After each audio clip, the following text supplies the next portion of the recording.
अस्सलाम वालेकुम नाज़रीन, मैं हूं शाहिद मिर्ज़ा और आप मेरा डिजिटल चैनल देख रहे हैं। इमरान खान साहब के तोशा खाना के हवाले से एक बहुत बड़ा स्कैंडल सामने आ गया है। ये पहले भी कुछ अरसे से ख़बरें इस तरह से चल रही थी कि इमरान खान साहब का एक और बड़ा स्कैंडल आने वाला है, माली करप्शन का स्कैंडल है।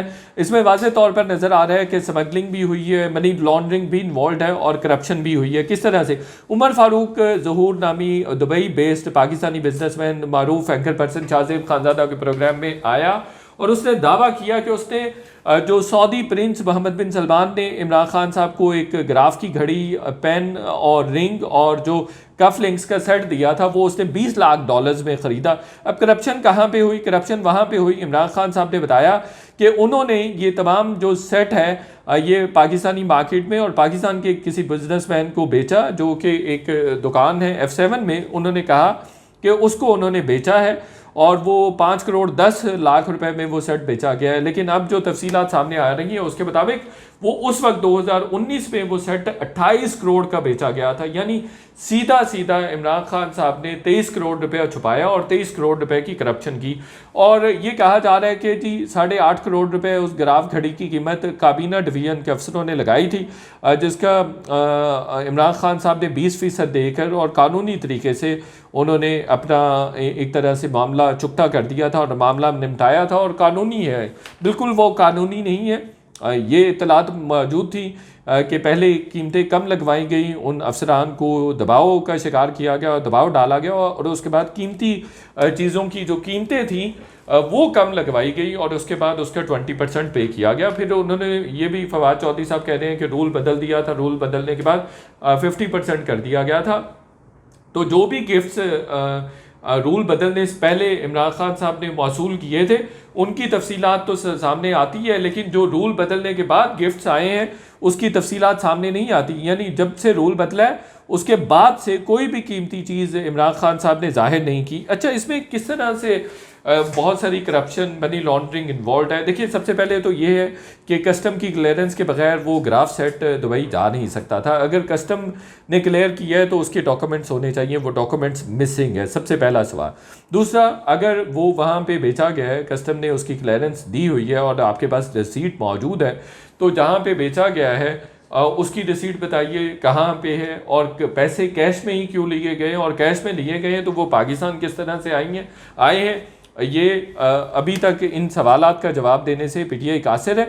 जो उमर फारूक है उसके किरदार को बार बार मुतनाज़ा पीटीआई बनाने की कोशिश कर रही है। पीटीआई ये कह रही है कि हमसे ना पूछा जाए, हमारे कैरेक्टर के बारे में ना पूछा जाए, बल्कि वो कह रही है कि जो उमर फारूक का कैरेक्टर है वो मशकूक है, वो कैरेक्टर ठीक नहीं है, वो 2 नंबर आदमी है, वो फ्रॉड है, वो चीटर है। भाई, चीटर के साथ भी ट्रांजैक्शन होती है, चीटर के साथ भी ट्रांजैक्शन हो सकती है और ऐसी ट्रांजैक्शन किसी चीटर के साथ, फ्रॉड के साथ ही होगी ना। आपके 12 मिलियन डॉलर्स की एक चीज़ है जिसको आप 2 मिलियन डॉलर्स में नेट बेचना चाह रहे हैं, तो आपने नेट बेच दी तो वो एक फ्रॉड किया। तो इस बात से ही साबित हो गया कि वो फ्रॉड किया, जिससे 2 मिलियन डॉलर्स में आपकी चीज़, 12 मिलियन डॉलर्स की चीज़ को 2 मिलियन डॉलर्स में ले लिया। उसने ये भी दावा किया कि उसने अप्रेजल करवाया और ये अप्रेजल जो है एक दुबई की मशहूर मारूफ शॉप से हुआ है, जो कि वॉच मेकर हैं, ये वॉच सेलर्स हैं, उनसे ये अप्रेजल हुआ है, जिसके मुताबिक इस ग्राफ घड़ी की और सेट की कीमत जो है वो 12 मिलियन डॉलर्स है, जो कि आज के 2 अरब 76 करोड़ रुपए बनते हैं। तो इतनी बड़ी अमाउंट है। और याद रखिए कि उस वक्त भी जब बेचा गया ये सेट तो 28 करोड़ का, यानी 20 लाख डॉलर्स का बेचा गया, 2 मिलियन डॉलर्स का बेचा गया था। तो उस वक्त भी 28-30 करोड़ रुपए इसकी मालियत वसूल की गई, लेकिन पेपर्स में, डॉक्यूमेंट्स में ये बताया गया कि ये सिर्फ हमने 5 करोड़ रुपए का बेचा है और 8.5 करोड़ रुपया कीमत काबीना डिवीजन से लगवाई गई।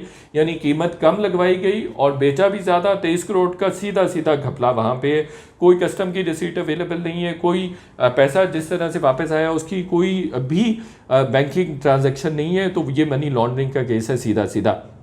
इस हवाले से ईसीपी पहले ही अपना वर्डिक्ट दे चुकी है कि जो इमरान खान साहब ने दावा किया था कि ये मैंने बेच के जो तोहफे बेच के, ये वाली रकम है जो तोहफे बेचने के नतीजे में मुझे मौसूल हुई है, वो हमने एक एक्सक्लूसिव स्टोरी की हुई है। हमने पहले से बता दिया था कि वो डिसक्वालीफाई हो जाएंगे, चूँकि ये तोहफ़ों वाली रकम नहीं है, ये उनके बैंकिंग ट्रांजैक्शन से साबित नहीं होता कि ये वही रकम है जो तोहफे बेचने के नतीजे में आई हुई है। तो ये बात याद रखें। अब ज़रा ये भी दावा कर रहे हैं, ख़बरें आ रही हैं कि जो पैसे वहाँ से जो उसने उमर फ़ारूक ने पैसे दिए थे फराह गोगी को, तो वो मलिक रियाज साहब के जहाज़ में पाकिस्तान लाए गए थे, चूँकि शहज़ाद अकबर साहब की मलिक रियाज के साथ बहुत अच्छी थी। और शहज़ाद अकबर साहब का अपना कैरेक्टर बड़ा शेडी है। वो ब्रॉडशीट जो नैब का रेफरेंस था, ब्रॉडशीट जो कंपनी थी उसके साथ भी किक बैक्स में इन्वॉल्व थे। वो किक बैक्स लेना चाहते थे। उसके CEO ने जो मुस्वी था उसने तमाम पब्लिक के सामने भी कहा, तमाम मीडिया के सामने भी कहा। फिर इसमें भी ये करप्शन में इन्वॉल्व है। उमर फ़ारूक ने कहा कि वो मुझसे बहुत तरह की फरमाइशें कर रहा था। तो ये तमाम जो तफसीलात हैं, कुछ सवालात हैं। सबसे पहली बात तो ये है, इमरान खान साहब को बताना चाहिए कि अगर आपने किसी और को, पाकिस्तानी ताजर को किसी को बेची है, तो वो उस ताजर का नाम बता दें, ताजर का नाम बता दें, मीडिया के सामने ले आएँ। और अब जुल्फ़ी बुखारी साहब कह रहे हैं कि वो तो भाग गया, दुबई फ़रार हो गया डर से, और उसने 40 लाख रुपए के इवज़ उधर बेचा था। दुबई में वो वॉच और सेट बेच दिए थे कि 40 लाख रुपए उसको प्रॉफिट मिल रहा था, जिसमें हमने बेची थी जितने पैसों में, तो उससे 40 लाख रुपए उसको ऊपर मिला तो उसने बेच दी। अब मेरे ज़राए ये भी कह रहे हैं कि आने वाले कुछ दिनों में उमर फ़ारूक के पास और भी एविडेंसेस मौजूद हैं, जिसमें वीडियोज़ और ऑडियोज़ भी मौजूद हैं। तो वो जब सामने आएंगे तो PTI का तो दिया पांचा हो जाएगा, और वो कमिंग डेज में आ रहा है। लेकिन PTI के लोगों को समझाया नहीं जा सकता, वो तो उसके कैरेक्टर पर बार बार सवालात उठा रहे हैं। एक सबमिशन करता जाऊँ कि देखिए, मुजरिम को भी कारोबार करने का हक हासिल है। मुजरिम भी कारोबार कर सकता है, वो कोई कातिल भी कर सकता है, कोई फ्रॉड भी कर सकता है, कोई भी कर सकता है। ज़रूरी नहीं उसकी 100 की 100 ट्रांजेक्शन ही गलत होंगी, चीट पर मबनी होंगी, तो कोई एक आध सही भी हो सकती है। तो ये जो कॉन्सेप्ट है बिल्कुल जाहिलों वाला है कि एक फ़्रॉड आदमी है, इसलिए उसकी बात पे यकीन नहीं करना चाहिए। बात क्या हो रही है, इस्लाम कहता है इस पर यकीन करना चाहिए। इमरान खान साहब सवालों के जवाब देते हैं, किसको बेची, कैसे यहाँ से गई, पाकिस्तान में पैसा किस तरह से लाया गया, रसीट हैं उनके पास, कीमत क्यों कम लगवाई गई, कीमत कम लगवाई गई या नहीं लगवाई गई, गोशवारों में उन्होंने डिक्लेयर किया नहीं किया, और डिक्लेयर नहीं किया तो क्यों नहीं किया, और फराह गोगी को ही क्यों भेजा गया, फराह गोगी क्यों इतनी इम्पॉर्टेंट थी, किसी और को भी भेजा जा सकता था। तो आप ये देखिए कि 1 अरब 70 करोड़ रुपए की उस वक्त के डॉलर्स कन्वर्शन रेट के मुताबिक 1 अरब 70 करोड़ रुपए का ये ग्राफ का सेट था, जो कि सिर्फ महज 28 करोड़ रुपए में बेचा गया। यानी कि मुफ्त की चीज़ और माले मुफ्त दिले बेरहम वाला सिलसिला। और कितनी बड़ी करप्शन है इसमें, मनी लॉन्ड्रिंग भी इन्वॉल्व है इसमें, करप्शन भी इन्वॉल्व है इसमें, स्मगलिंग भी इन्वॉल्व है, और इसमें मज़ीद भी ECP ऑलरेडी सेशन कोर्ट में जा चुका है। अब वो इमरान खान साहब कह रहे हैं कानूनी कार्रवाई करेंगे, मुझे नहीं लगता वो कानूनी कार्रवाई करेंगे। और ख्वाजा आसिफ भी कह रहे हैं, जियो ग्रुप भी कह रहे हैं, और जियो और जंग ग्रुप सबसे प्रोफेशनली सबसे साउंड ग्रुप है पाकिस्तान में, अगर मीडिया की बात करें या मीडिया स्टिपुलेशंस की, रूल्स रेगुलेशंस की बात की जाए, और जो जिस तरह से वो फॉलो करते हैं, तो वो सबसे ज़्यादा प्रोफेशनली बहुत अच्छे तरीके से चीज़ों को कंडक्ट करता है। तो वो बिल्कुल ये केस जीत जाएंगे, और इसमें बहुत सारे लूप होल्स हैं। फिर ये भी कहा जा रहा है कि वो UK और UAE में करेंगे, वो बिल्कुल ऐसे इस बात के कोई चांसेस मौजूद नहीं हैं। और ये भी बताया जा रहा है कि कमिंग डेज़ में और भी इमरान खान साहब के स्कैंडल आने वाले हैं। और ये बात जो बहुत सारे जर्नलिस्ट कर रहे हैं कि दो के एक सिर्फ वॉच ही मिलती है, भाई आप खुदा का खौफ करें, वो वॉच कोई आम वॉच तो नहीं है, वो तो लाइक अरबों रुपए की वॉच है और करोड़ों रुपए में बेची गई है। करोड़ों रुपए कोई कम अमाउंट नहीं होती। और दूसरी बात ये है कि आप जो ये कह रहे हैं, और ये एक तरह से नैरेटिव भी बना रहे हैं और दलील भी दे रहे हैं कि शायद जो वज़ीर आज़म के पास इख्तियारात होते हैं कि वो अरबों रुपए के घपले कर सकता है, किसी के पास भी ऐसे इख्तियारात नहीं होते कि वो आसानी के साथ अरबों रुपए के घपले कर ले।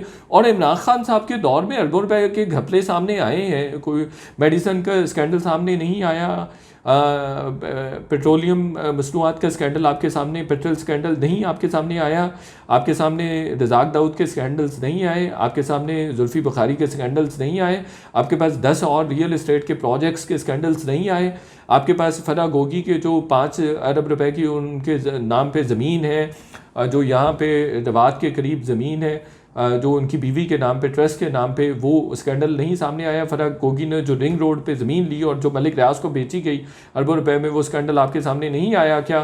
क्या आपके पास वो स्कैंडल नहीं आया? बनी गाला में फराह गोगी को जो 200 कनाल मलिक रियाज ने ज़मीन दी, वो नहीं आया आपके पास स्कैंडल? क्या आपके पास वो स्कैंडल नहीं आया कि किस तरह से 190 मिलियन पाउंड्स मलिक रियाज के उसको वापस दे दिए गए, 40 अरब रुपया उसको वापस दे दिया गया बगैर काबीना को बताए।